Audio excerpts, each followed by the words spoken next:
Hello दोस्तों, नमस्ते भाई, गुड इवनिंग स्टूडेंट। कैसे हैं आप सभी लोग? सर जी, क्लास पीडीएफ कहां से मिलेगा और कैसे मिलेगा? क्लास पीडीएफ बेटे आपको नोट्स वाले सेक्शन में मिलेगा, मैं पहले ही बता चुका हूं। ठीक है बच्चों, चलिए शुरू करते हैं स्टूडेंट्स। आज की कहानी आज की कहानी बहुत ही शानदार होगी और हम ये शीट खत्म कर लेंगे। ठीक है, ज्यादा लंबी क्लास आज नहीं होगी। चलो, ये सवाल मैंने आप लोगों को छोड़ा था। कल मैंने आपको इनकम टैक्स वाले क्वेश्चन पढ़ाए थे। 4 सवाल थे, 3 क्वेश्चन मैंने करवा दिए थे। ये एक सवाल मैंने आपको छोड़ा था। कितने बच्चों ने सवाल खुद से कर लिया? कितने स्टूडेंट ने ये सवाल खुद से कर लिया? ये थोड़ा अलग सा सवाल था, या कह सकते हैं आपकी भाषा में ये मुश्किल सवाल था। अब इस सवाल को करने के 2 तरीके हैं। एक बेसिक तरीका मेरे प्यारे भाई, और दूसरा स्मार्ट मेथड। तो पहले मैं आपको बेसिक तरीका बताता हूं, ध्यान से सुनिएगा। सभी लोग ध्यान से सुनेगा। ये बताइए बच्चों, एक आदमी की सालाना इनकम 4.5 लाख रुपए बढ़ जाती है। एक आदमी की सालाना कमाई 4.5 लाख रुपए बढ़ जाती, इनकम 4.5 लाख रुपए बढ़ गई। लेकिन इनकम पर लगने वाला टैक्स 26% से 20% हो जाता है। यानी कि मेरे प्यारे भाई, अगर पहले वो अपनी इनकम पे 26% टैक्स देना पड़ रहा था, तो अब उसको अपनी इनकम पे 20% टैक्स देना पड़ता है। सवाल में कहा गया अब उसको, ये भी की जगह अब लिख लीजिए, अब उसको 12,000 रुपए एक्स्ट्रा इनकम टैक्स देना पड़ता है। यानी कि जितना टैक्स वो पहले दे रहा था, अब उससे 12,000 रुपए एक्स्ट्रा टैक्स उसको देना पड़ रहा है। तो आपसे पूछा है बढ़ी हुई इनकम ज्ञात कीजिए। बढ़ी हुई इनकम, एक आदमी की सालाना इनकम मेरे दोस्तों 4.5 लाख रुपए बढ़ जाती है। लेकिन पहले अगर उसको 26% टैक्स देना पड़ रहा था, 22% टैक्स देना पड़ रहा है। अब उसका इनकम टैक्स कितना बढ़ गया? 12,000 रुपए एक्स्ट्रा टैक्स उसको देना पड़ता है। बढ़ी हुई इनकम, देखो बच्चों, बढ़ी हुई इनकम तो निकाल ही लोगे। पहले आप ये तो बताओ कि इस आदमी की इनिशियल इनकम क्या है। मैं मान लेता हूं कि माना आदमी की शुरुआत में जो इनकम थी वो एक्स थी। माना आदमी की जो शुरुआत में जो कमाई थी वो सालाना एक्स लाख रुपए की थी, एक्स लाख। माना आदमी की स्टार्टिंग में जो कमाई थी, इनिशियल इनकम एक्स लाख रुपए सालाना थी, x lakh rupees per annum. तो पहले इनकम मेरे दोस्तों एक्स लाख थी पहले। मैं बेसिक बता रहा हूं, बेसिक। अब इनकम 4.5 लाख रुपए बढ़ गई। तो पहले 1 साल में एक्स लाख रुपए की कमाई थी, अब 4.5 लाख रुपए बढ़ गई। तो अब कितनी हो गई? एक्स जमा 4.5 लाख रुपए। अब आदमी की सालाना इनकम इतनी हो गई। एक बात बताओ मेरे प्यारे बच्चे, पहले आदमी कितना टैक्स देता? 26%। पहले आदमी अपनी इनकम का 26% टैक्स देता था, 26%। अब टैक्स की रेट 20% होगी। यानी कि अब आदमी अपनी इनकम पे 20% टैक्स दे रहा है। अब आदमी अपनी इनकम का 20% टैक्स दे रहा है। क्लियर? आप बोलोगे हां जी सर, एकदम क्लियर, कोई तकलीफ परेशानी दिक्कत इसमें नहीं। तो पहले आदमी इतना टैक्स दे रहा था, अब आदमी इतना टैक्स दे रहा है। क्लियर है? पहले इनकम का 26% टैक्स था, अब इनकम एक्स प्लस 4.5 लाख होगी, उस पर 20% टैक्स है। अब उसको 12,000 रुपए अधिक टैक्स देना पड़ रहा है। यानी कि अब का जो टैक्स है वो पहले से 12,000 रुपए ज्यादा है। देखो, इनकम तो लाख में लिखी है, तो ये जो 12,000 रुपए हैं, इसको भी मुझे लाख में ही लिखना पड़ेगा। 1 लाख रुपए में 100,000 होते हैं। अगर 12,000 को 1 लाख से भाग करें तो 12,000 रुपए को लाख में कैसे कहेंगे? 0.12 लाख रुपए। भाई अगर यहां पे इस इनकम लाख में चल रही है तो टैक्स भी लाख में चलेगा। तो आप ऐसे नहीं कर सकते कि घटा के 12,000 लिख दो, गड़बड़ हो जाएगा। अगर ये सब कुछ हिसाब किताब लाख में है तो 12,000 रुपए को भी लाख में लिखना पड़ेगा। 12,000 को लाख में कहेंगे 0.12 लाख रुपए। तो अब के टैक्स और पहले के टैक्स का जो डिफरेंस है वो 12,000 रुपए है। लाख में कहोगे 12,000 बटे 1 लाख, 0.12 लाख होता है। ये इस सवाल का बेसिक है मेरे दोस्तों। यहां से कैलकुलेशन करोगे आपका आंसर आएगा। ये बताओ एक्स का 20% माइनस एक्स का 26%, क्या बचेगा बच्चों? गुणा होगी ना 20% के अंदर। एक्स के 20% में से एक्स का 26% घटाएंगे तो क्या बचेगा? एक्स का 6% हो जाएगा माइनस। ये बात समझ में आई बच्चे? अगर मैं x के 20% में से x का 26% घटाऊंगा तो 20 माइनस 26 माइनस 6 होता है। आप बोलोगे हाँ जी सर। 4.5 का 20% क्या होता है? 20% होता है 0.5। तो 4.5 का 20%, सॉरी 1/5 क्या आ जाएगा? 0.9। 4.5 का 20% 0.9 आ जाएगा, बराबर 0.12। ये 0.12 लाख हो जाएगा। ठीक है बच्चों, ये इधर आ गया, 0.12 इधर आ जाएगा, ये 0.9 है। 0.9 में से 0.12 घटाएंगे, बराबर क्या आ गया? ये उधर चला जाएगा, ये उधर चला जाएगा, पॉजिटिव x का 6%। आप बोलोगे हाँ जी सर। 0.9 का मतलब होता है बच्चे 0.90। ये जो 0.9 है, इसका जो मतलब है वो 0.90 होता है। 0.90 में से 0.12 घटाएंगे तो 0.78, 0.78 आ गया। और 0.78 क्या है? x का 6%। x का 6%, 6% कितना होता है बट्टो? 6/100। तो 6 से 78 13 बार चला जाएगा, 0.13। 0.13 की 100 में गुणा होगी तो x की वैल्यू आ गई 13। यानी कि उस आदमी की जो इनिशियल इनकम थी वो 13 लाख थी। अगर आदमी की इनकम 13 लाख थी, आंसर 13 नहीं है। सवाल में पूछा बढ़ी हुई आदमी की इनकम बताओ, बढ़ी हुई। तो आदमी की इनकम पहले 13 लाख थी, अब आदमी की इनकम 4.5 लाख रुपए बढ़ गई। 13 में 4.5 ऐड करोगे तो आदमी की बढ़ी हुई इनकम 17.5 लाख है। A option. ये सवाल को करने का बेसिक तरीका है, एक्स मान के, एक्स मान के।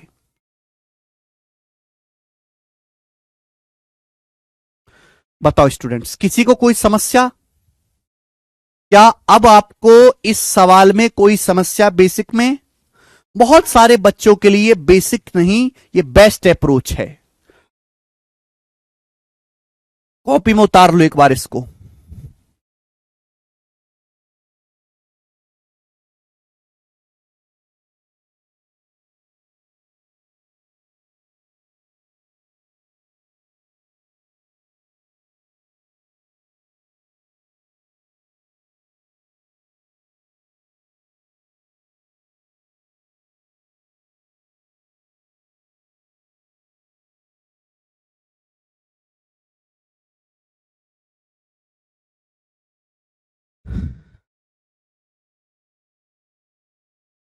चलिए, ये बेसिक हो गया। अब चलते हैं मेरे दोस्तों इसका स्मार्ट मेथड। कैलकुलेशन है इसमें, केवल कुछ भी नया नहीं है, केवल कैलकुलेशन है बच्चों ना।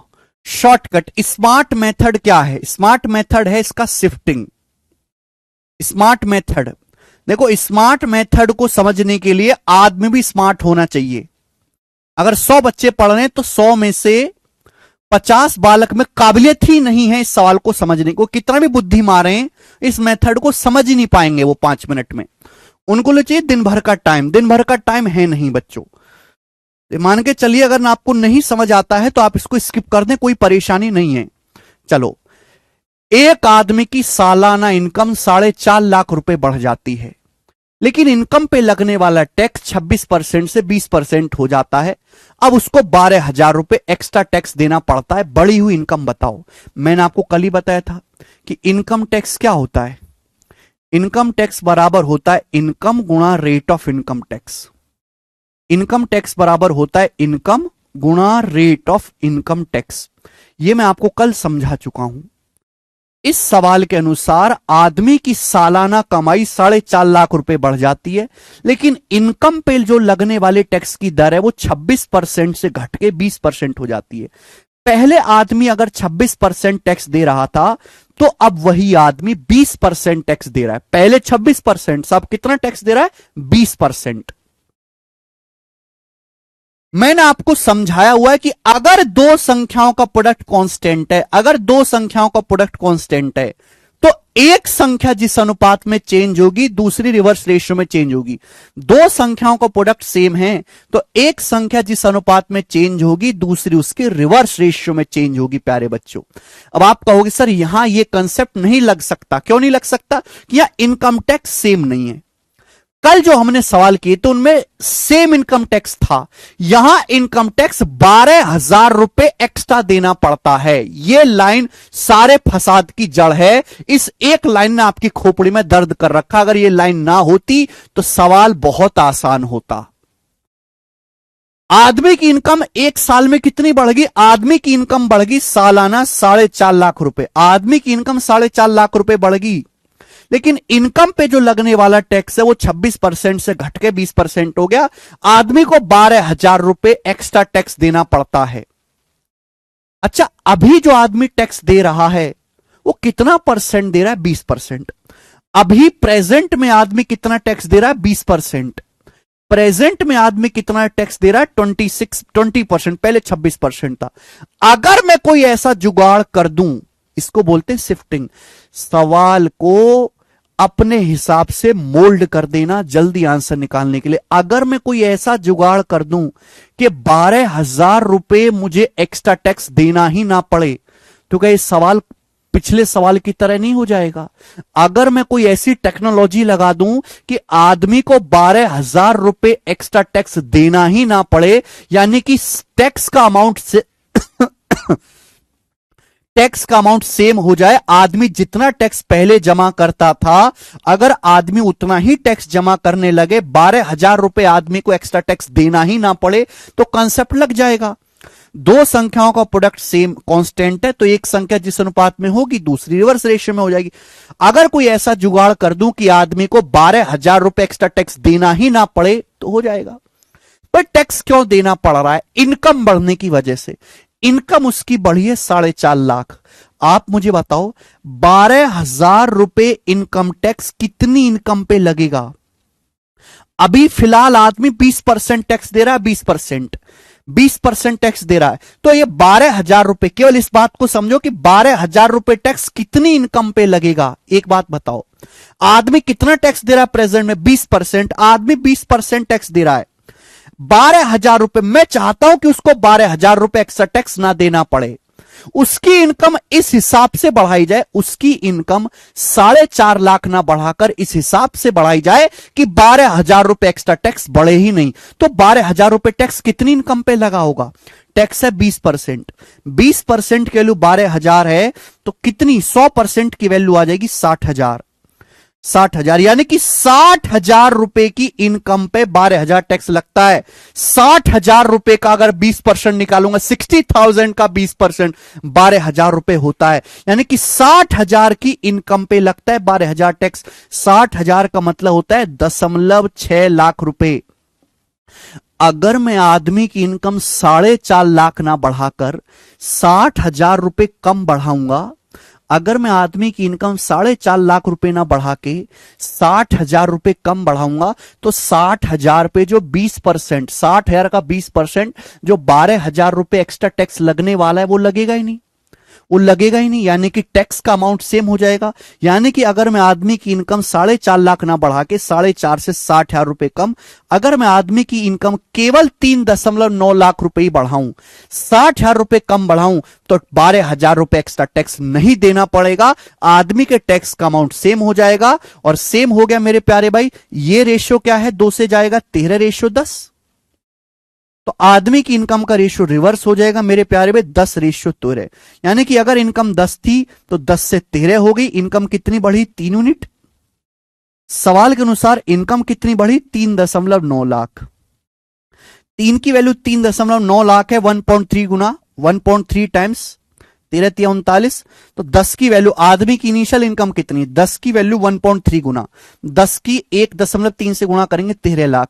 तो आदमी की डायरेक्ट इनिशियल इनकम 13 लाख रुपए आ गई। अगर आदमी की इनकम 13 लाख थी पहले, एक्चुअली में बढ़ी कितनी है? 4.5 लाख। 13 में 4.5 लाख बढ़ाओगे तो आदमी की बढ़ी हुई इनकम है 17.5 लाख। यह सवाल को करने का दूसरा तरीका है।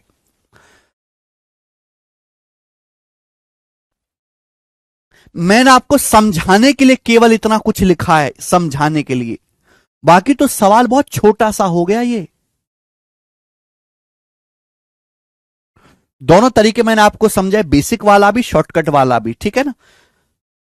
आगे चलते हैं, नेक्स्ट अगला क्वेश्चन मेरे प्यारे भाई, और लास्ट टाइप। अगला क्वेश्चन और लास्ट टाइप। कौशिक राय सर, इस बैच को खत्म होने में कितने महीने लगेंगे? इस बैच को खत्म होने में 8 से 9 महीने लगेंगे, ठीक है। नेक्स्ट।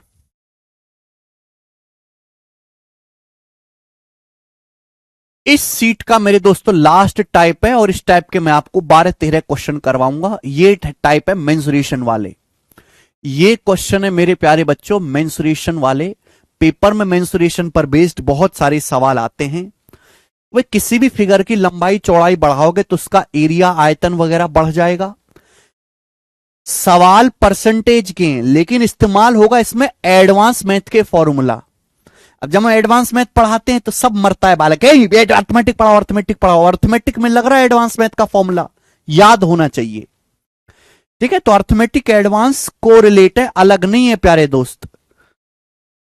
कोई भी चैप्टर का कॉन्सेप्ट कहीं भी और कभी भी इस्तेमाल हो सकता है, ध्यान रखिएगा। जरूरी नहीं कि हम परसेंटेज पढ़ रहे तो हमारी जिंदगी परसेंटेज में मरती रहेगी, नहीं। परसेंटेज के बाहर की दुनिया का कॉन्सेप्ट भी लगेगा। एक ट्राइंगल की ऊंचाई में 17.5% और बेस में 45.45% की वृद्धि होती है। ट्राइंगल का एरिया कितना परसेंट बढ़ेगा, ट्राइंगल के एरिया में कितना परसेंट इंक्रीज होगा। आप एक बात बताओ, ट्राइंगल का एरिया क्या होता है? ट्राइंगल का एरिया होता है 1/2 आधार गुणा ऊंचाई 1/2 बेस गुणा हाइट। किसी भी त्रिभुज के क्षेत्रफल का फॉर्मूला है 1/2 आधार गुणा ऊंचाई, याद होना चाहिए। आपको फॉर्मूला याद नहीं है, मैं लिख के दिखा दूंगा आपको। यानी कि एरिया डिपेंड करता है बेस और हाइट पे। बेस हाइट बदलोगे एरिया बदलेगा। ये 1/2 तो कांस्टेंट है। 1/2 का एरिया पे कोई फर्क नहीं है, फर्क पड़ेगा बेस और हाइट बदलने से। भाई हमने एक ट्राइंगल के हाइट को, ट्राइंगल की हाइट को 37.5% बढ़ा दिया। 37.5% की फ्रैक्शन वैल्यू 3/8। ट्राइंगल का बेस हमने 45.45% बढ़ा दिया। बेस ये 45.45% क्या है मैं बता चुका हूं, 9.09% 1/11 होता है। ये 45.45% आ गया जी 5/11, 5 गुना है 45.45, 5/11।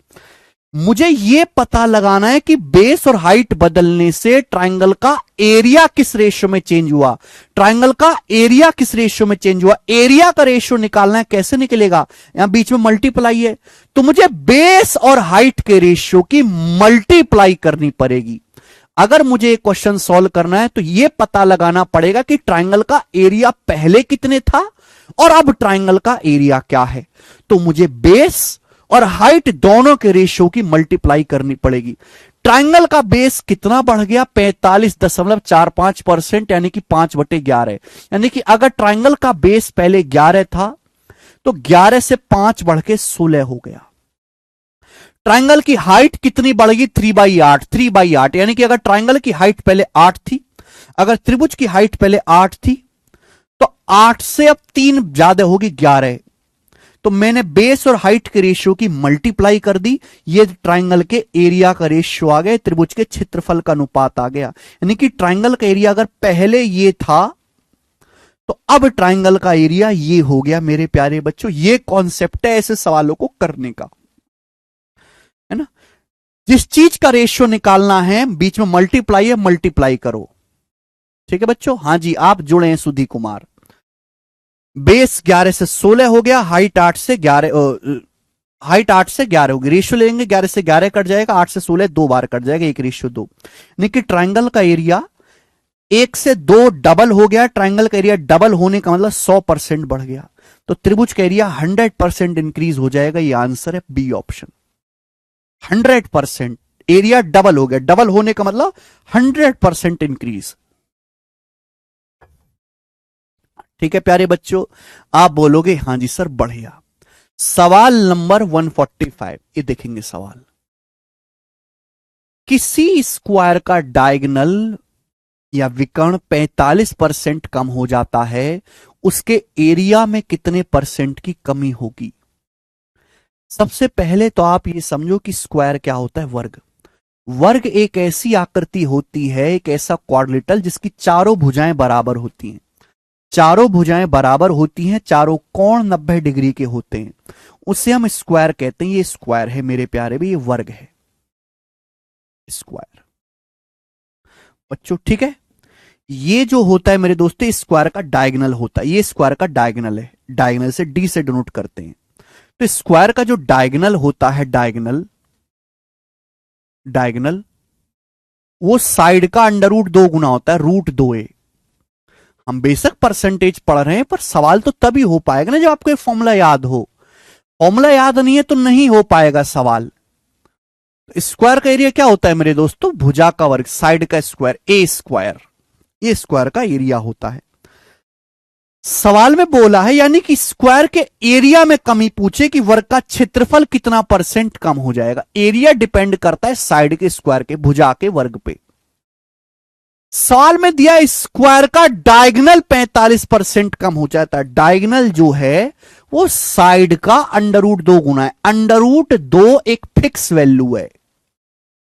√2 से डायगोनल पे कोई फर्क नहीं पड़ेगा, साइड कितनी भी हो डायगोनल निकालने के लिए √2 गुना करना पड़ेगा। डायगोनल एक्चुअली में डिपेंड किस पे कर रहा है? स्क्वायर की साइड पे। आप स्क्वायर की साइड को 2 गुना करोगे डायगोनल 2 गुना हो जाएगा। आप स्क्वायर की साइड को आधा करोगे डायगोनल आधा हो जाएगा। आप स्क्वायर की साइड को 5 गुना करोगे डायगोनल 5 गुना हो जाएगा। आप स्क्वायर की साइड को 40% बढ़ाओगे डायगोनल 40% बढ़ जाएगा। जितना चेंज आप साइड में करोगे उतना ही चेंज डायगोनल में भी होगा। यही बात आपको समझनी है। अगर आपने स्क्वायर का डायगोनल 45% कम किया है, वर्ग का विकर्ण 45% कम किया है, तो स्क्वायर की साइड भी 45% ही कम हो जाएगी। दैट इज द कॉन्सेप्ट कि डायगोनल डिपेंड ही करता है मेरे दोस्तों साइड पे, भुजा पे। भुजा जिस अनुपात में चेंज करोगे विकर्ण भी उसी अनुपात में बदलेगा। अगर आपने विकर्ण को 45% कम किया है तो आपने भुजा को भी 45% ही कम किया होगा। 45% कम करने का मतलब होता है बच्चों 5% 1/20, 45% 9/20। स्क्वायर की साइड को आपने 45% कम किया, 5% 1/20, 45% 9/20, यानी कि अगर स्क्वायर की साइड पहले 20 थी, अगर स्क्वायर की साइड पहले 20 थी, भुजा अगर पहले 20 थी, तो 20 से 9 कम हो गई। 20 से 9 कम हो गई, स्क्वायर की साइड 11 होगी। 11 ये किसका रेशियो है? साइड का रेशियो है। ये वर्ग की भुजा का रेशियो है। एरिया का रेशियो निकालना है तो साइड का स्क्वायर करना पड़ेगा। ये साइड इस अनुपात में चेंज हुई है तो एरिया किस अनुपात में चेंज हुआ होगा? स्क्वायर। हम साइड का स्क्वायर करेंगे मेरे प्यारे भी, स्क्वायर के एरिया का अनुपात आ गया। वर्ग का क्षेत्रफल इस अनुपात में चेंज हुआ होगा। 20 का स्क्वायर 400 और 11 का स्क्वायर 121, ये आ गया मेरे दोस्त। यानी कि अगर पहले एरिया 400 था तो 400 से 121 हो गया। कितना % डिक्रीज हुआ? आपको निकालना 400 से 121 कितना % डिक्रीज हो। मैं एक बात बता देता हूं, अगर बेस 100 है, 100 बेस से डायरेक्ट परसेंटेज में आंसर आता है। कोई संख्या 100 थी, 100 से बढ़ के 132 हो गई। मैं कहूं कितना बढ़ी? 32%। आप डायरेक्ट कहोगे। ये रेशियो को किसी नंबर से भाग कर दो, मल्टीप्लाई कर दो, कोई फर्क नहीं पड़ता है। बेस यहां पे 400 है। अगर मैं 400 को 4 से भाग कर दूं, दोनों को 4 से भाग कर लो, 400 को 4 से भाग करो 100 आता है। 121 को 4 से भाग करो तो 120 को 4 से भाग करेंगे 30 आएगा। 1 को 4 से भाग देंगे 0.25 आएगा। यानी कि अगर एरिया पहले 100 था तो 100 से 30.25 हो गया। कितना कम हो गया? 69.75। ये जो भी आंसर आया डायरेक्ट परसेंटेज में आया है, तो स्क्वायर का एरिया 69.75% कम हो गया। हाँ जी, फॉर्मूले से भी हो जाएगा। मैं आपको सिखा रहा हूं यहां पे रेशियो मेथड। ओके, वो भी मैं सिखाऊंगा अगली शीट में। ये बताएं, एक और सवाल, स्क्वायर का एक और सवाल है, if the area of square is decrease by 19%, square का एरिया 19% डिक्रीज हो जाता है, then the diagonal of the square is decrease by, तो स्क्वायर का डायगोनल कितना % डिक्रीज हुआ? वर्ग के विकर्ण में कितने % की कमी हुई? स्क्वायर का एरिया, स्क्वायर का जो एरिया है मेरे प्यारे बच्चों, वो 19% कम हो जाता है। 19% का मतलब 19/100, यानी कि एरिया पहले 100 था तो 100 से 19 कम हो गया। 100 में से 19 घटाओ 81, एरिया इस रेशियो में चेंज हुआ। तो आप मुझे बताओ स्क्वायर की साइड किस रेशियो में चेंज हुई होगी? स्क्वायर की साइड किस रेशियो में चेंज हुई होगी? बेटे समझने वाली बात है, स्क्वायर का जो एरिया होता है वो साइड का स्क्वायर होता है। मुझे एरिया में चेंज दिया, अगर मुझे साइड का रेशियो निकालना है तो कैसे आएगा? साइड कैसे आएगी? एरिया का अंडर रूट। अगर मैं एरिया का अंडर रूट कर दूंगा आ जाएगा। अगर एरिया पहले 100 था तो 100 का अंडर रूट 10, 81 है, अब 81 का अंडर रूट 9, यानी कि स्क्वायर की साइड इस रेशियो में चेंज हो गई, वर्ग की भुजा इस रेशियो में चेंज हो गई। अगर वर्ग की भुजा पहले 10 थी तो 10 से 9 होगी, वर्ग की भुजा कितनी कम होगी? 1/10। 1/10 मतलब 10%। स्क्वायर की साइड 10% कम हो गई तो डायगोनल भी 10% कम हो जाएगा, वर्ग का विकर्ण भी 10% कम हो जाएगा। अगर वर्ग की भुजा 10% कम हो गई है तो वर्ग का विकर्ण भी 10% कम हो जाएगा। डायगोनल डिपेंड ही सीधा करता है साइड पे, साइड 10% कम, डायगोनल 10% कम।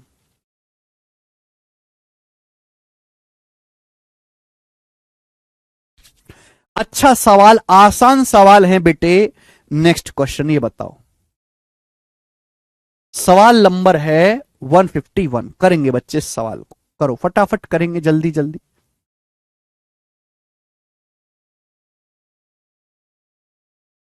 फटाफट करेंगे बच्चे।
सवाल रिसेंट पेपर का पूछा हुआ है। एक क्यूबॉइड की लंबाई चौड़ाई में 20% और 25% की वृद्धि होती है, ऊंचाई में 30% की कमी होती है। क्यूबॉइड के वॉल्यूम में, घनाभ के आयतन में कुल प्रतिशत वृद्धि या कमी कितनी होनी चाहिए? सबसे पहले समझो कि क्यूबॉइड क्या है। जैसे हमारी किताब है ना, ये परफेक्ट एग्जांपल है क्यूबॉइड का। कोई भी बॉक्स जो होता है, रेक्टेंगुलर बॉक्स, वो एक मेरे दोस्तों क्यूबॉइड होता है, ठीक है। अब क्यूबॉइड का वॉल्यूम या फिर आयतन कैसे निकालते? क्यूबॉइड के वॉल्यूम का फॉर्मूला है एल गुणा बी इंटू एच, लंबाई गुणा चौड़ाई गुणा ऊंचाई। तो क्यूबॉइड की घनाभ की लंबाई 20% बढ़ जाती है, 1/5, चौड़ाई 25% बढ़ जाती है, 1/4, हाइट 30% कम हो जाते हैं, 30% की फ्रैक्शन वैल्यू 3/10। तो आप मुझे बताओ वॉल्यूम में कितना परसेंट चेंज आएगा? तो वॉल्यूम में चेंज निकालने के लिए क्या करोगे मेरे दोस्तों? लंबाई चौड़ाई और ऊंचाई के रेशियो की मल्टीप्लाई है तो मल्टीप्लाई करेंगे। लंबाई 20% बढ़ गई, 1/5, यानी कि लंबाई अगर 5 थी तो 5 से 6 हो गई।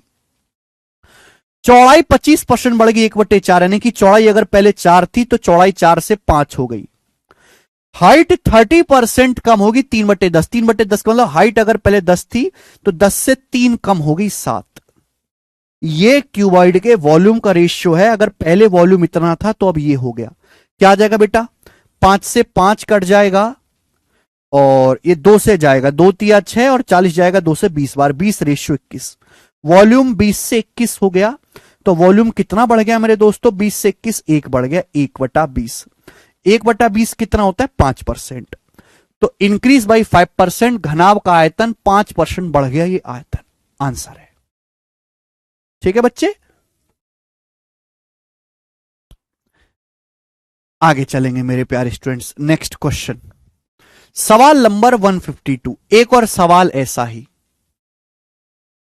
सवाल है, एक क्यूबॉइड की लंबाई 63.63% बढ़ जाती है, चौड़ाई 41:2/3% कम हो जाती है, तो हाइट कितने परसेंट बदलनी चाहिए? हाइट में कितना परसेंट चेंज करना चाहिए कि वॉल्यूम सेम बना रहे, वॉल्यूम में किसी प्रकार का कोई बदलाव ना हो?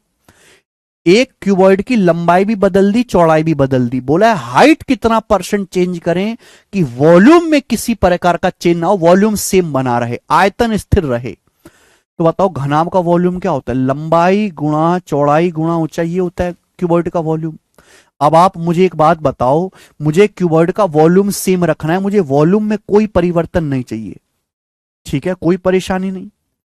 मैंने क्यूबॉइड की लंबाई 63.63% बढ़ा दी, 9.09 का 7 गुना है, 9.09 का 7 गुना, 7/11। अगर लंबाई पहले 11 थी तो 11 से 7 बढ़ा के 18 कर दी, लंबाई 11 से 18 हो गई। चौड़ाई कितना कम होगी? चौड़ाई कम होगी 41:2/3%। बड़ी प्यारी परसेंटेज है, मैं कई बार बता चुका हूं। 8:1/3%, 1/12। इसका 5 गुना, ये 8 पंजे 40 होता है ना, 40 और 5/3 41 सही 2/3, 5/12। 41:2/3% की फ्रैक्शन वैल्यू 5/12। चौड़ाई 5/12 कम हो जाती है, यानी कि क्यूबॉइड की चौड़ाई अगर पहले 12 थी तो 12 से 5 कम होके 7 हो गई। लंबाई अगर पहले 11 थी तो 11 से 18 हो गई, चौड़ाई 12 से 7 हो गई। हाइट किस रेशियो में चेंज करी जाए कि वॉल्यूम सेम बना रहे? हाइट किस अनुपात, हाइट कितने परसेंट बदली जाए कि वॉल्यूम सेम बना रहे? मैंने आपको सिखाया नहीं है अभी। ऐसे समझो कि ये एक ही संख्या, इसको अलग मत समझो, एक ही संख्या है। दो संख्याओं का प्रोडक्ट अगर कांस्टेंट है तो एक संख्या जिस अनुपात में चेंज होगी दूसरी रिवर्स रेशियो में, यानी कि हाइट रिवर्स रेशियो में बदलनी चाहिए। यानी कि हाइट अगर पहले 18 गुणा 7 थी, अगर हाइट पहले 18 गुणा 7 थी मेरे प्यारे भाई, तो अब हाइट को कितना करना पड़ेगा? 11 गुणा 12। अगर हाइट पहले 18 गुणा 7 थी तो हाइट कितना करना पड़ेगा? रिवर्स, 11 गुणा 12 रिवर्स रेशियो में हो जाएगा। मैंने आपको सिखाया है। आप बोलोगे हां जी सर बिल्कुल सही। क्या हो गया बेटो? 6 से चला गया, 6 तिया 18 और 6 दूनी 12, यानी कि 21:22। ये आ गया 3 सत्ते 21 और ये मेरे आ गया रेशियो 11 दूनी 22, यानी कि हाइट को मुझे 21 से 22 करना पड़ेगा। अगर हाइट पहले 21 थी तो 21 से बढ़ा के 22 करना पड़ेगा। तो हाइट कितनी बढ़ानी पड़ेगी? 1/21, 1/21 हाइट बढ़ाना पड़ेगा। और 1/21 क्या होता है? अप्रोक्स 4.76%। 1/21 की अप्रोक्स 4.76%। तो मुझे घनाभ की हाइट को लगभग 4.76% बढ़ाना पड़ेगा। ठीक है, तो देखो सवाल ये मेंसुरेशन परसेंटेज बेस्ड है ना, लेकिन इसमें मेंसुरेशन का फॉर्मूला लगेगा, कंसेप्ट परसेंटेज का लगेगा और कैलकुलेशन नॉर्मल लगेगी।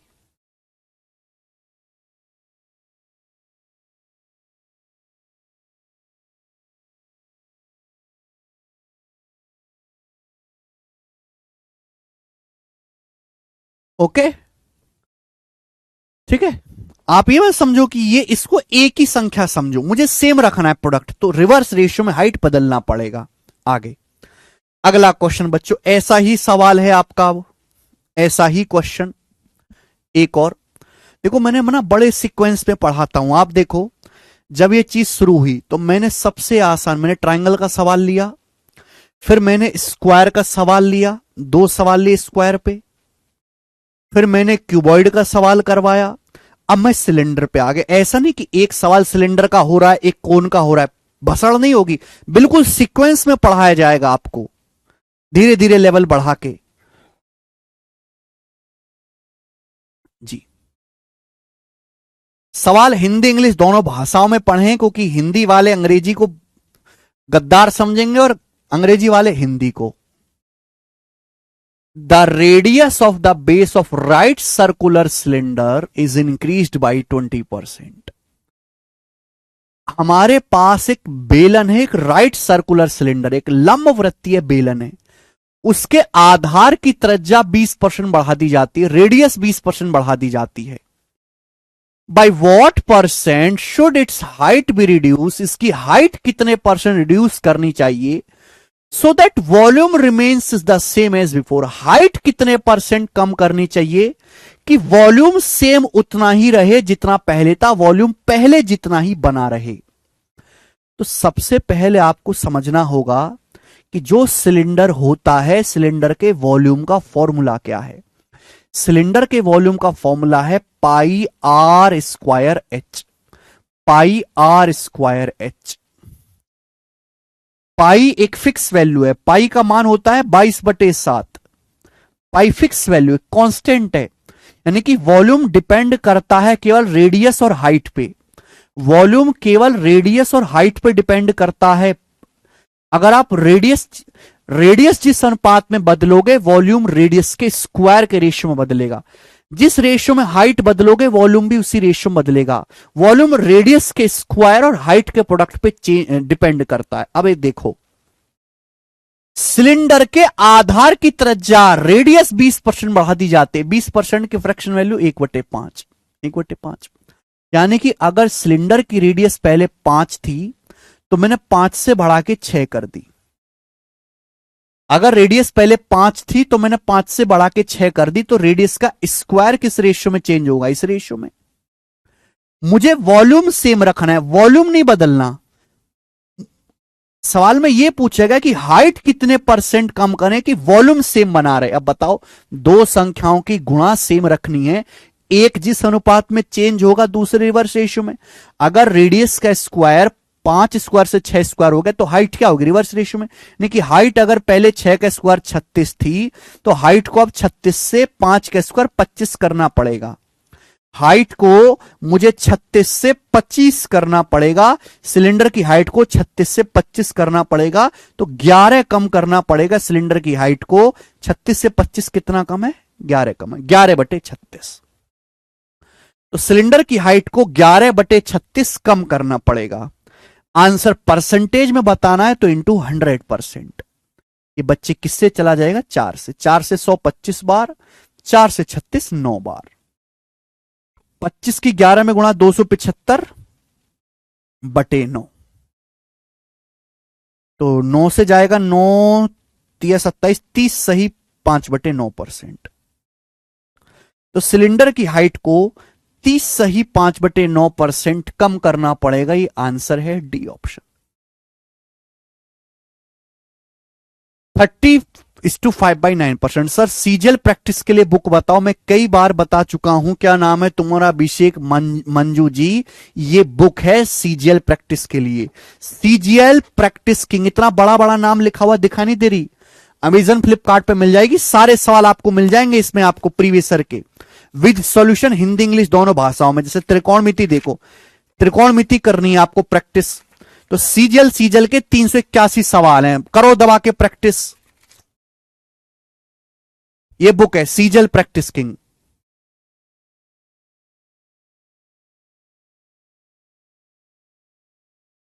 नेक्स्ट, अगला सवाल। अगला सवाल सिलेंडर पे एक और क्वेश्चन बनाइए, जल्दी से करके बताओ।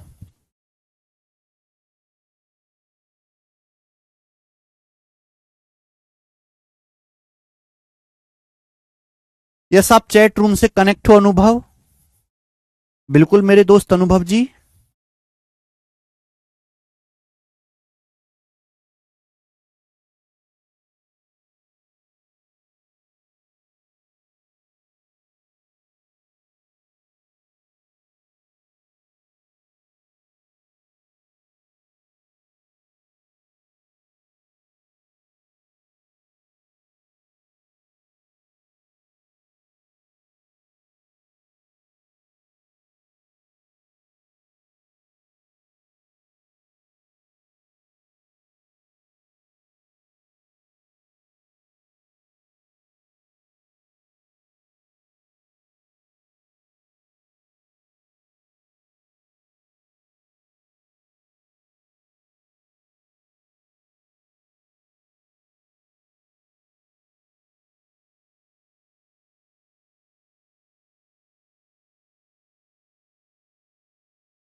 कर पाए?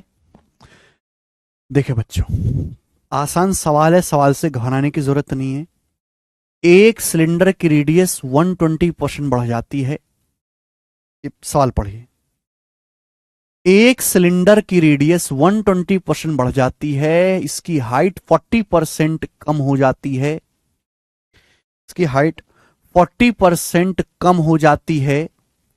इसके वॉल्यूम में कितने परसेंट का इंक्रीज होगा? आप जानते हैं कि सिलेंडर की रेडियस और हाइट बदलोगे तो वॉल्यूम में भी बदलाव होगा, क्योंकि सिलेंडर का वॉल्यूम जो है वो पाई आर स्क्वायर एच होता है। पाई तो फिक्स है, यानी कि वॉल्यूम डिपेंड करता है रेडियस का स्क्वायर और हाइट के रेशियो पे।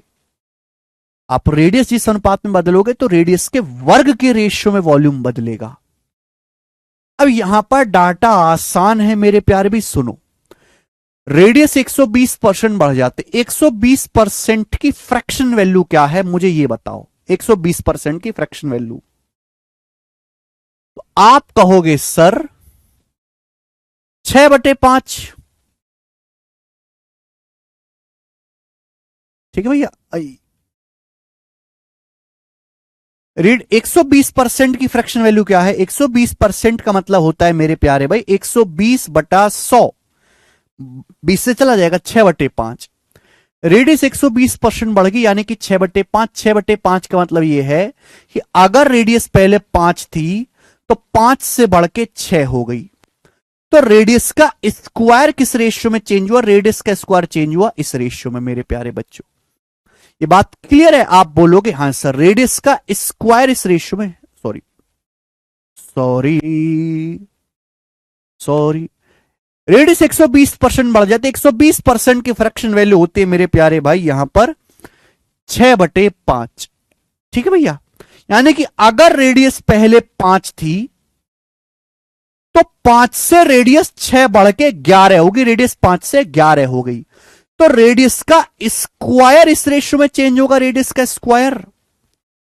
रेडियस पहले 5 थी तो 5 को 6 बढ़ाओगे, 5 को 6 बढ़ाओगे, रेडियस 11 हो जाएगी।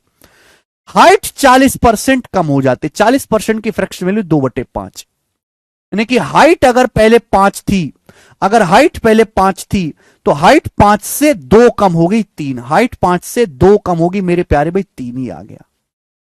ये सिलेंडर के वॉल्यूम में चेंज आ गया, सिलेंडर के वॉल्यूम, सिलेंडर के आयतन में बदलाव आ गया, सिलेंडर का वॉल्यूम इस रेशियो में चेंज हुआ है। मैंने कुछ नहीं किया, मैंने रेडियस के स्क्वायर और हाइट के रेशियो की मल्टीप्लाई कर दी। बताओ बच्चों क्या आ गया? 5 का स्क्वायर 25 पंजे 125, 11 का स्क्वायर 121 तिया 363, 125 रेशियो 363 ये आ गया। यानी कि अगर पहले वॉल्यूम 125 था, अगर सिलेंडर का वॉल्यूम पहले 125 था तो 125 से बढ़ के 363 हो गया। कितना परसेंट बढ़ा आप निकाल सकते हैं, लेकिन मैं आपको आसान बताता हूं। देखो, मैं हमेशा कहता हूं अगर बेस 100 बन जाए तो बहुत आसान हो जाती है कैलकुलेशन। 125 बड़ा प्यारा नंबर है, अगर 125 की 8 में गुणा कर दो तो 1000 आता है, 1000। अगर मैं 125 की 0.8 में गुणा करूं, 0.8 में, तो क्या आएगा फिर? इसके हिसाब से 100 आएगा। यानी कि अगर पहले वॉल्यूम 125 था तो वॉल्यूम 125 से 363 हो गया। 125 को 100 बनाना आसान है, बेस को 100 बनाना काफी आसान है, अगर मैं इस पूरे रेशियो को 0.8 से गुणा कर दूं। अगर मैं पूरे रेशियो को 0.8 से गुणा कर दूं तो 125 की 0.8 में गुणा करके डायरेक्ट 100 हो जाएगा, और 363 की 0.8 में गुणा करना बहुत आसान है, क्योंकि पहले मैं 300 की 0.8 में गुणा करूंगा 240, फिर मैं 60 की 0.8 में 48, फिर 3 की 0.8 में 2.4, तो हो जाएगा 290.4। 100 अगर बेस होता है तो डायरेक्ट आंसर परसेंटेज में आता है, यानी कि वॉल्यूम अगर 100 था तो 100 से 290.4 हो गया, कितना बढ़ा? 190.4, डायरेक्ट परसेंटेज में आया है, यानी कि वॉल्यूम 190.4% इंक्रीज हुआ है। C option. Very good Rohan Yadav.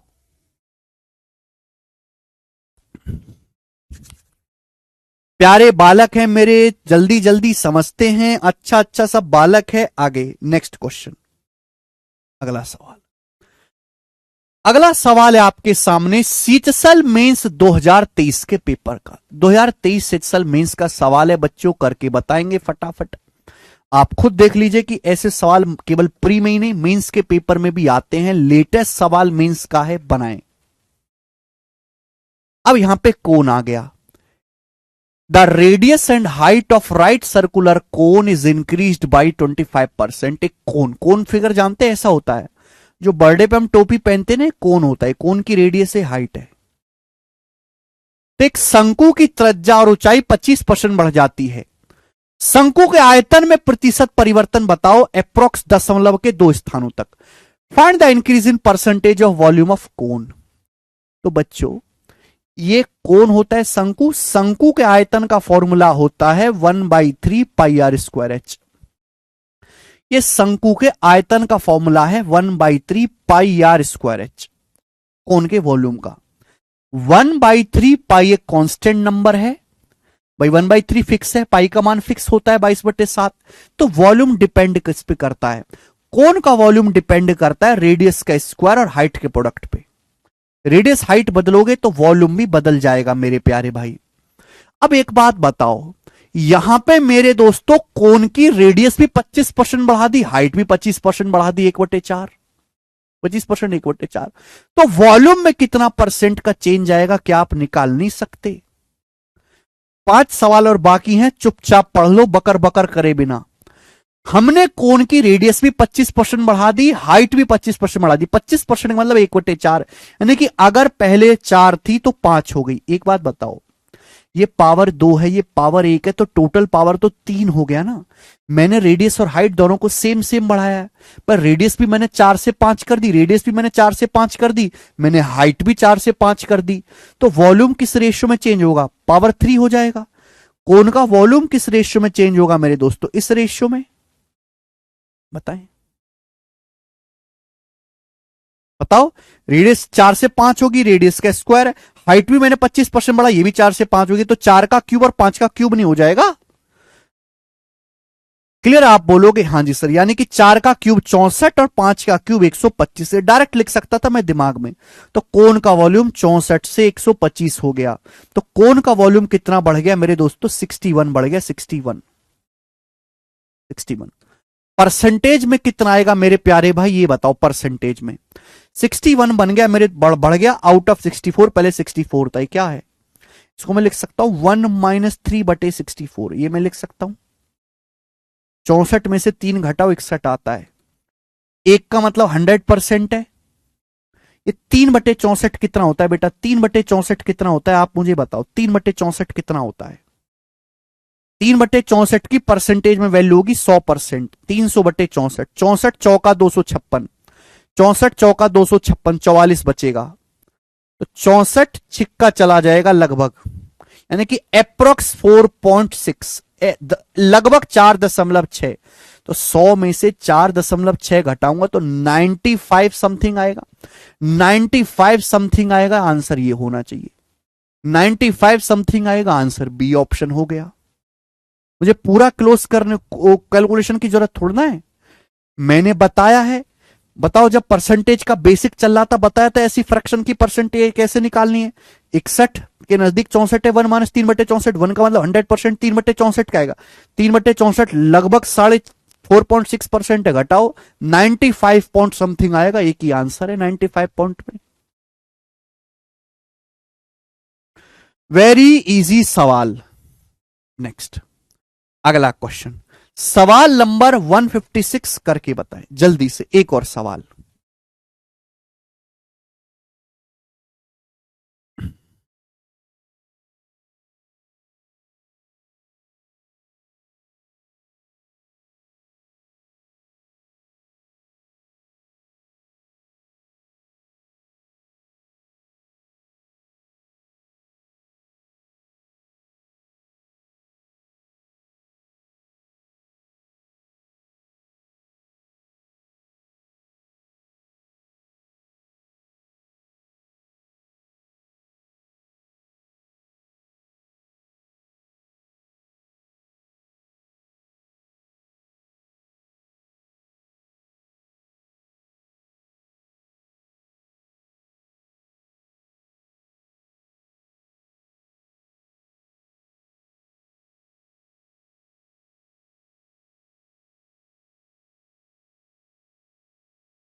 The radius of a spherical balloon is inflated from 3.5 centimetre to 4.9 centimetre by pushing air into it.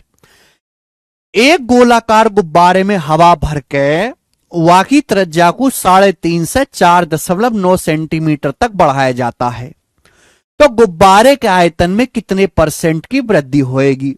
बताओ बालको। तो गुब्बारे का जो आयतन होता है, गुब्बारा आपने देखा ये गोल मटोल होता है, गुब्बारे का आयतन का फॉर्मूला है 4/3 पाई आर क्यूब, ये है। तो गुब्बारे का वॉल्यूम डिपेंड किस पे करता है? 4/3 pi is a constant fix value. Volume depend करता है रेडियस की पावर 3 पे। रेडियस जिस अनुपात में बदलेगी उसकी पावर 3 के रेशियो में वॉल्यूम बदलेगा। अब रेडियस क्या होगी बच्चों, है ना? रेडियस क्या होगी प्यारे भाई? तो आप कहोगे सर गुब्बारे की रेडियस 3.5 से 4.9 सेंटीमीटर होगी। पहले 3.5 थी, अब 3.5 से हवा भर के 4.9 कर दी, गुब्बारा मोटा कर दिया फुला के, तो 7 से चला जाएगा। 7 पंजे 35, 7 सत्ते 49, ये रेडियस का रेशियो है। तो वॉल्यूम का रेशियो क्या आएगा? गुब्बारे का क्यूब करना पड़ेगा, रेडियस की पावर 3 करनी पड़ेगी, तब गुब्बारे के आयतन का रेशियो आएगा। तो 5 का क्यूब 125 और 7 का क्यूब 343, यानी कि गुब्बारे का वॉल्यूम अगर पहले 125 था तो 125 से 343 हो गया। तो वॉल्यूम कितना बढ़ गया? मैंने सिखाया है कि यहां 0.8 से गुणा कर दो, बेस 100 बन जाएगा। 125 की 0.8 में गुणा करेंगे 100, 300 की 0.8 में 240 और 32 252 और 2.4, यानी कि 274.4 होगा। सॉरी, 240 और 32 274.4 आएगा। तो वॉल्यूम 100 से 274.4 हो गया, तो कितना बढ़ गया? 174.4। तो वॉल्यूम 100 से 274.4 हो गया, तो 174.4% बढ़ गया। ये आंसर है D option. Direct answer percentage में आएगा। ये आसान सवाल था, मेंस का था बच्चों, ये भी ये बताएं। सवाल नंबर 157, एक और क्वेश्चन करो।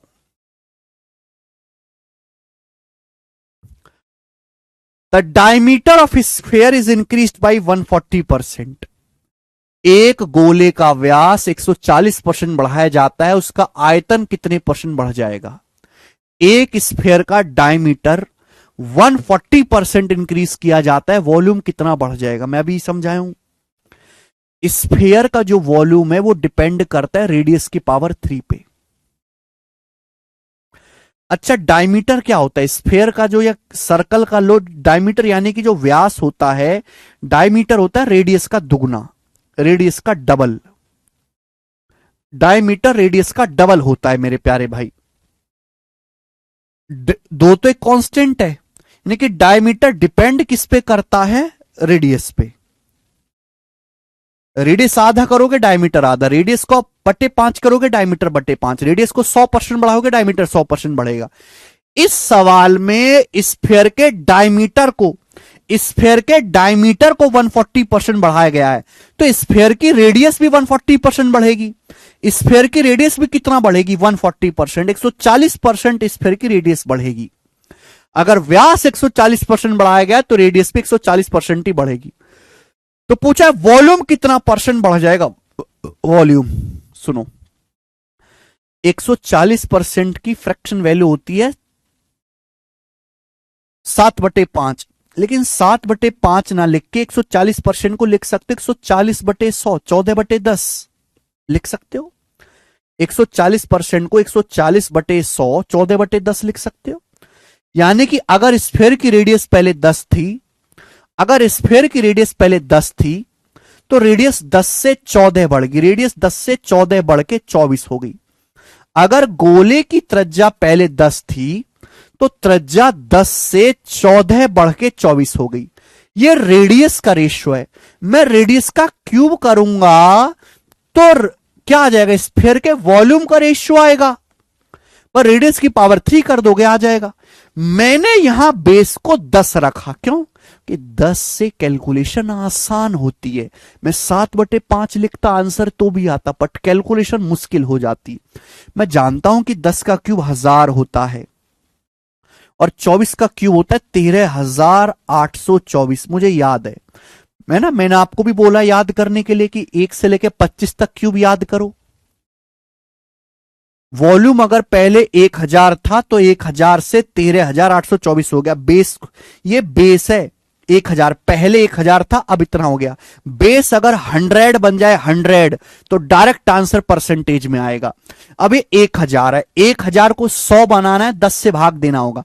1000 को 10 से भाग देंगे 100 हो जाएगा। यहां 10 से भाग देंगे यहां 13824 में तो 1382.4 हो जाएगा।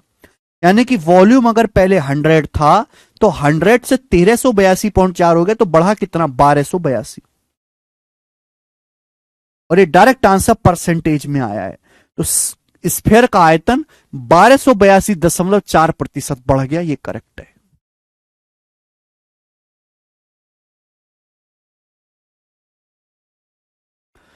तेरह सौ 82.4 में से 100 घटाएंगे तो 1282.4% ही ना बढ़ा।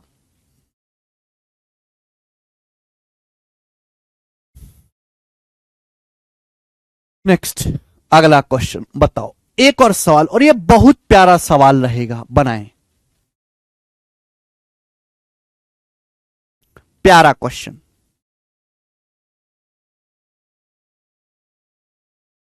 Volume of sphere is increased by 119.7%। एक स्फीयर का वॉल्यूम 119.7% बढ़ जाता है when its radius is increased, जब इसकी त्रिज्या को बढ़ाया जाता है।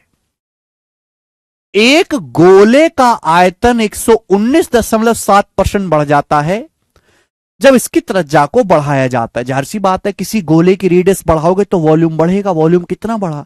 119.7%। सवाल में पूछा गया है गोले के वक्र पृष्ठ के क्षेत्रफल में परसेंटेज परिवर्तन ज्ञात करें। Find the percentage change in total surface area of sphere. Sphere के टोटल सरफेस एरिया में कितने परसेंट चेंज आएगा। देखो ये बात मैं समझा चुका हूं कि स्फीयर का वॉल्यूम डिपेंड करता है रेडियस की पावर 3 पे, फॉर्मूला भी बता दिया।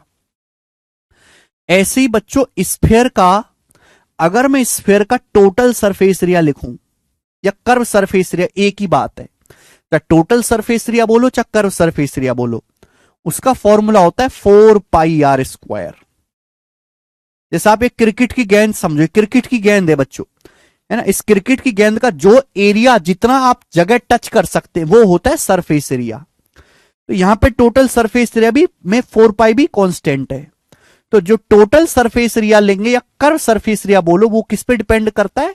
रेडियस के स्क्वायर पे। 4π तो कांस्टेंट है। तो बेसिक नियम है, मेंसुरेशन का बेसिक नियम है ना। मैं हर चीज बता के चल रहा हूं, ठीक है बच्चों। आप बोलोगे हाँ जी सर। अब एक बात बताओ, गोले का आयतन 119.7% बढ़ जाता है, क्या मतलब है? अगर आयतन पहले 100 था, 100, अगर गोले का आयतन पहले 100 था तो 100 से 119.7 बढ़ गया, तो गोले का आयतन कितना हो गया? 219.7। हर चीज अपने आप में 100% होती है। 100% को 119.7% बढ़ाओगे तो कितना हो जाएगा? 219.7। वॉल्यूम इस रेशियो में चेंज हुआ, यहां डेसिमल है। अगर मैं यहां से दशमलव हटाऊंगा तो यहां 0 बढ़ जाएगी। ये वॉल्यूम का रेशियो है, वॉल्यूम का रेशियो। ये स्फीयर के वॉल्यूम का रेशियो है बच्चों। तो बताओ रेडियस का रेशियो क्या होगा? स्फीयर की रेडियस का रेशियो क्या होगा? मुझे ये बताओ, रेडियस का अनुपात क्या होगा? जल्दी से फटाफट बताएंगे बच्चों। वॉल्यूम रेडियस की पावर 3 पे डिपेंड करता है। अगर मुझे रेडियस का रेशियो निकालना है तो वॉल्यूम का क्या लेना पड़ेगा? क्यूब रूट, घनमूल करना पड़ेगा आयतन का। भाई 1000 का क्यूब रूट लेंगे 10 आएगा। 2197 किसका क्यूब होता है? 2197 13 का क्यूब होता है, तो 2197 का क्यूब रूट 13। ये रेडियस का रेशियो आएगा, ठीक है। सतीश कुमार जी क्या परेशानी है? 1000 का क्यूब रूट 10, 2197 13 का क्यूब होता है, इसका क्यूब रूट 13। पहले ये बताओ कि ये स्टेप समझ में आया कि नहीं। अगर मुझे वॉल्यूम का रेशियो दिया है, रेडियस का रेशियो निकालना है, तो क्या करूंगा? घनमूल लूंगा, क्यूब रूट करूंगा। आगे तभी बढ़ूंगा जब आप ये मुझे लिख दोगे यस सर समझ गए हम यहां तक। 1000 का क्यूब रूट 10, 2197 का क्यूब रूट 13, 13 का क्यूब 2197 होता है। 1 से लेके 25 तक फॉर्मूला याद होना चाहिए। ये स्फीयर की गोले की त्रिज्या का अनुपात आ गया। आपसे पूछा है गोले के वक्र पृष्ठ के क्षेत्रफल में टोटल सरफेस एरिया में कितने परसेंट का चेंज आया। ये रेडियस का रेशियो है, मुझे निकालना है टोटल सरफेस एरिया में कितने परसेंट का चेंज आया। तो बच्चों कैसे निकालोगे? टोटल सरफेस एरिया रेडियस की पावर 2 पे डिपेंड करता है, तो मुझे टोटल सरफेस एरिया का रेशियो निकालने के लिए रेडियस का स्क्वायर करना पड़ेगा। रेडियस 10 है, 10 का स्क्वायर करूंगा 100। पहले रेडियस 10 थी, अब 13 होगी, 13 का स्क्वायर करूंगा 169। अगर किसी बच्चे ने क्यूब रूट याद नहीं करे तो उसके बस की बात नहीं है। यानी कि टोटल सरफेस एरिया 100 से 169 हो जाएगा। तो कितना बढ़ गया? 100 में जो भी आंसर आएगा परसेंटेज में आएगा, 100 से 169 हो गया तो सरफेस एरिया कितना बढ़ जाएगा? 69%। और ये सवाल का आंसर होगा 69%। 1 से लेके 50 तक वर्ग और 1 से लेके 25 तक क्यूब याद करो बेटे, क्यूब। बढ़िया सवाल था, तगड़ा। अच्छा जी दीपक चाहर। नेक्स्ट क्वेश्चन, 2 सवाल और बाकी हैं फिर ये चैप्टर खत्म हो जाएगा। सवाल नंबर 159। ये दोनों सवाल हाई लेवल के हैं, मींस लेवल के क्वेश्चन हैं। बताओ बच्चों, these 2 questions are very very high level. सवाल नंबर 159, जवाब दीजिए क्या आंसर है।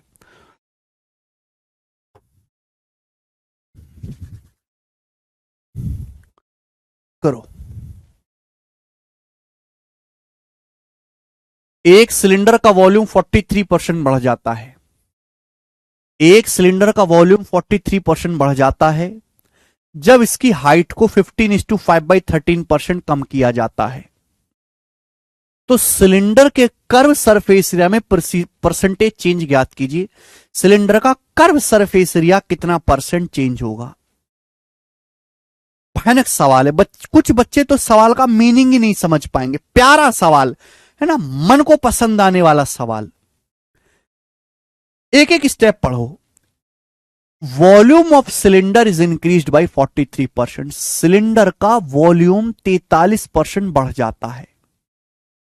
सिलेंडर का वॉल्यूम बढ़ गया, इसकी हाइट कम हो जाती। ऐसा हो सकता है क्या? क्या ऐसा हो सकता है कि हम सिलेंडर की हाइट कम करें, वॉल्यूम बढ़ जाए? चैप्टर खत्म नहीं हुआ, एक सीट खत्म हुई है। पहुंचो। क्या ऐसा हो सकता है कि हम सिलेंडर की हाइट कम करें, सिलेंडर को छोटा करें, उसका वॉल्यूम बढ़ जाए? नहीं। यानी कि हमने सिलेंडर की रेडियस को बढ़ाया होगा तभी वॉल्यूम बढ़ा होगा।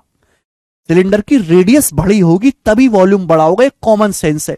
एग्जाम में आपका फूफा नहीं कि इस बात को खुलकर लिखे कि हमने रेडियस बढ़ा दी है, हाइट कम कर दी है, वॉल्यूम बढ़ गया। यह बात आपको खुद की खोपड़ी से खुद सोचनी पड़ेगी कि हम हाइट कम कर रहे हैं, वॉल्यूम बढ़ गया, यानी कि सिलेंडर की रेडियस बढ़ाई गई होगी, त्रिज्या बढ़ाई गई होगी। तो पहले यह निकालो सिलेंडर की रेडियस कितना बढ़ाई गई, पहले यह बताओ आप मुझे। ठीक बच्चा?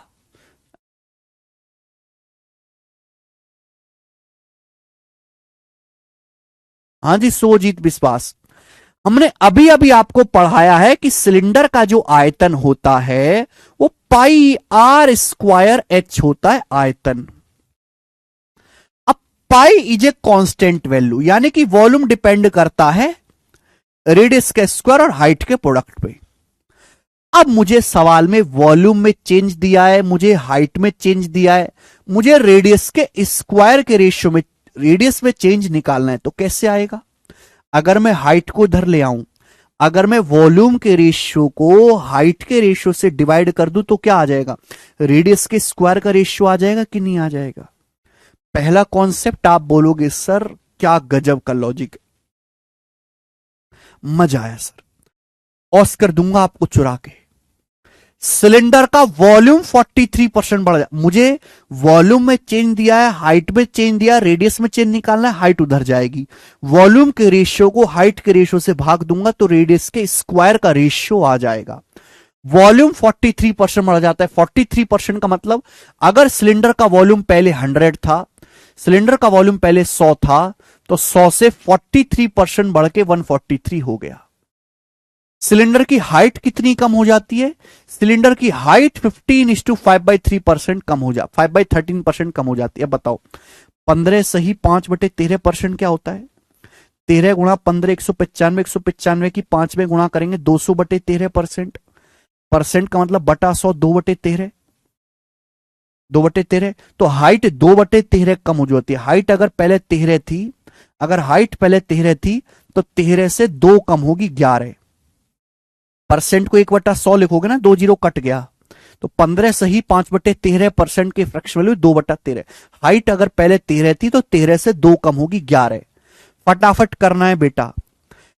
वॉल्यूम हाइट के रेशियो को अगर मैं डिवाइड करूंगा, भाग दूंगा, तो रेडियस के स्क्वायर का रेशियो आएगा।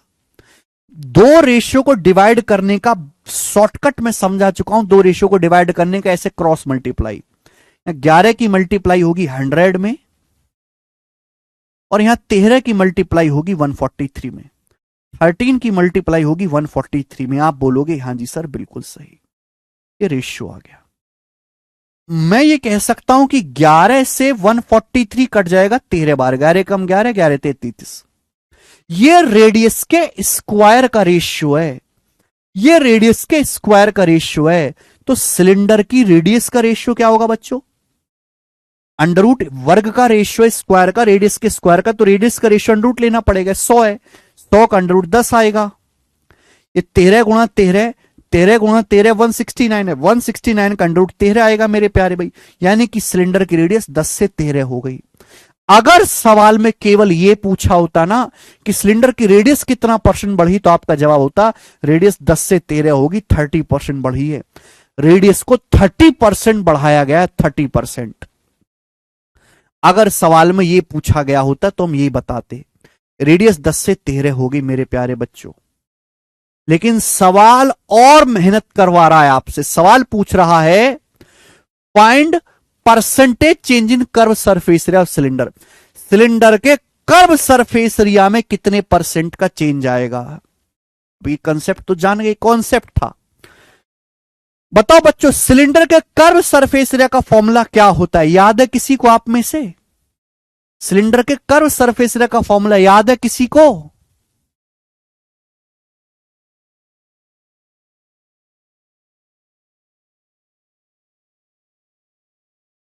याद है? सिलेंडर के कर्व सरफेस एरिया का फॉर्मूला होता है 2πRh। 2πRh, 2πRh। 2π एक कांस्टेंट है, यानी कि कर्व सरफेस एरिया सिलेंडर का जो डिपेंड करता है वो रेडियस और हाइट की गुणा पे डिपेंड करता है। रेडियस और हाइट के प्रोडक्ट पे डिपेंड करता है। रेडियस हाइट के प्रोडक्ट पे डिपेंड करता है। अगर मैं रेडियस और हाइट के रेशियो की गुणा कर दूं, कर्व सरफेस एरिया का रेशियो आ जाएगा। सिलेंडर की रेडियस क्या होगी? सिलेंडर की रेडियस अगर पहले 10 थी तो रेडियस 10 से 13 हो गई। हाइट किस रेशियो में चेंज हुई? हाइट अगर पहले 13 थी तो 13 से 11 हो गई। सिलेंडर की हाइट अगर पहले 13 थी तो 13 से 11 हो गई। मैंने इन दोनों रेशियो की सीधी सीधी मल्टीप्लाई कर दी। यही सिलेंडर के कर्व सरफेस एरिया का रेशियो है मेरे प्यारे भाई। देखोगे आप तो यहां 13 से 13 कट जाएगा, यह आएगा 10:11, यानी कि कर्व सरफेस एरिया 10 से 11 हो गया। कितना बढ़ गया? 1/10, 1/10 10%। तो सिलेंडर का जो कर्व सरफेस एरिया है वो 10% इंक्रीज हुआ है। 10% ये आंसर है। 10% इंक्रीमेंट लगा है बेटा कर्व सरफेस एरिया में, 10%।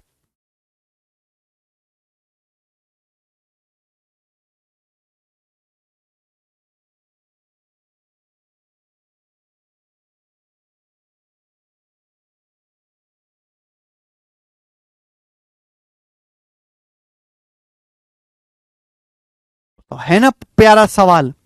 कितने लोगों को ये सवाल पसंद आया?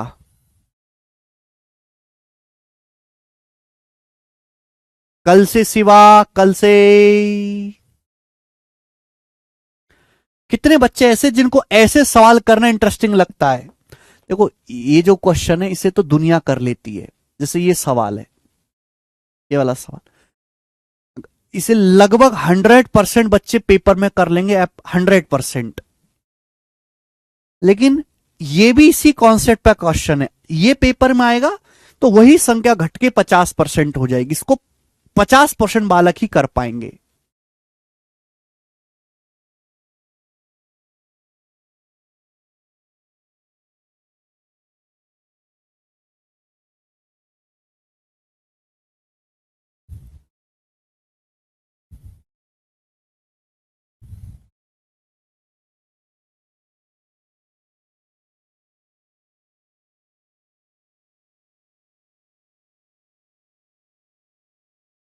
मजा आया? ओके, लास्ट क्वेश्चन, इसी पर लास्ट क्वेश्चन करके बताओ जल्दी से, लास्ट।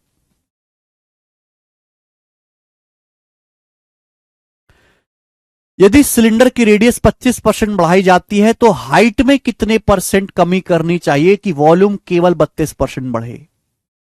प्यारा सवाल है।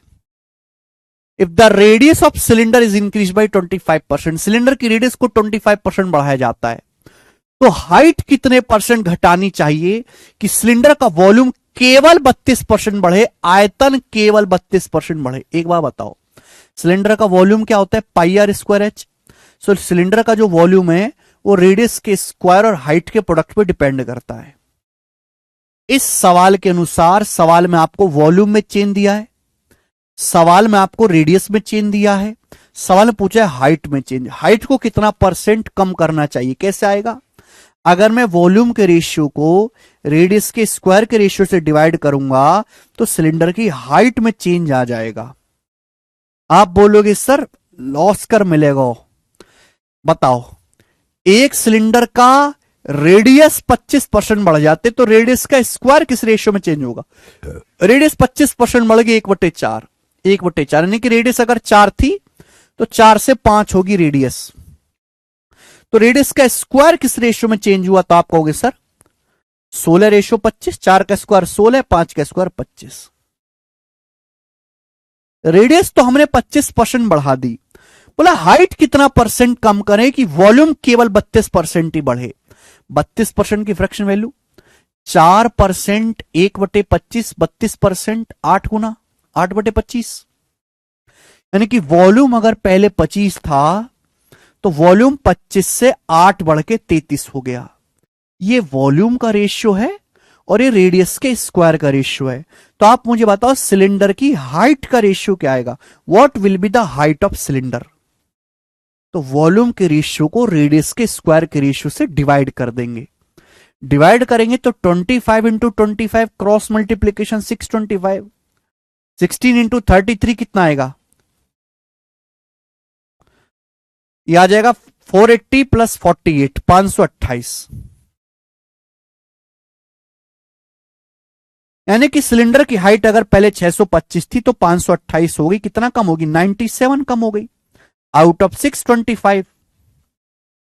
625 से हाइट 97 कम होगी, परसेंटेज में कितना? इंटू 100%। कैलकुलेशन तो करनी पड़ेगी और कोई रास्ता नहीं है। 25 चौका 100 और ये जाएगा 25 बार, तो 97 इंटू 4/25। मैं आपको बता चुका हूं जब भी नीचे 25 आए, ये कैलकुलेशन है 97 गुणा 4/25, हाइट इतना परसेंट कम हो गई। जब भी नीचे 25 आता है तो आसान तरीका है ऊपर नीचे 4 से गुणा कर दो, 100 बन जाएगा। अब 97 की 16 में गुणा करेंगे, क्या आएगा बच्चे? 1600 से 48 कम आएगा, 1600 से 48 कम 1552, नीचे 100 है, 100 से भाग देंगे 15.52%। तो सिलेंडर की हाइट 15.52% कम हो गई। आंसर है सी ऑप्शन, 15.52%।